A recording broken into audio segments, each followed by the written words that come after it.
Finally আজ আমরা যাচ্ছি অষ্টমঙ্গলায় আমার হাজবেন্ডের শ্বশুর বাড়িতে। গাড়িতে করে আমাদের দুই বাড়ির ডিস্টেন্স অনেকটা, তাই আমাদের হাতে এখন অনেক সময় রয়েছে। তো আমরা এখানে বসে বসে ডিসিশন নিয়ে ফেলেছি যে নেক্সট টাইম থেকে আমরা ট্রেনেই যাতায়াত করবো, কারণ গাড়িতে অনেকটা ঘুরে ঘুরে যেতে হয়, অনেক সময় লেগে যায়। ট্রেনেই বেশি তাড়াতাড়ি চলে যাওয়া যায়। আর তাছাড়া গাড়িতে আমার অনেক প্রবলেম রয়েছে, যেমন ধরো মোশন সিকনেস, ভোমিটিং প্রবলেম, মাইগ্রেনের ব্যথা শুরু হয়ে যায়। আচ্ছা, তোমরা কি কেউ কিছু নোটিস করেছো? তাহলে অবশ্যই আমাকে কমেন্ট করে জানিও। সো ফাইনালি আমি চলে এসেছি আমার এলাকায়, যেখানে আমি ছোট থেকে বড় হয়েছি।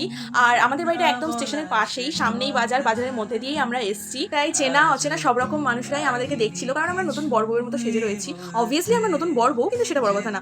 তো এই প্রথম সত্যি বলতে আমি নিজের এলাকাতে এতটা লজ্জা পাচ্ছি, কারণ আমাকে যারা ছোট থেকে দেখেছে তাদের সামনেই এরকম শাখা সিঁদুর পরে মানে আসতে কেন জানি না আমার একটু লজ্জাই লাগছিল। এদিকে দেখো, ছোট বড় সবাই আমাদেরকে নিতে এসেছিল। দাদুর যেহেতু হাঁটু আর কোমরে ব্যথা ছিল, তাই এখানে বসে আমাদের জন্য অপেক্ষা করছিল। বাকি সবাই আমাদেরকে গাড়ি থেকেই আনতে গেছিল। তো চলো বাড়িতে যাওয়া যাক, আর তোমাদের সাথে দেখা হচ্ছে নেক্সট মিনি ব্লগে। বাই।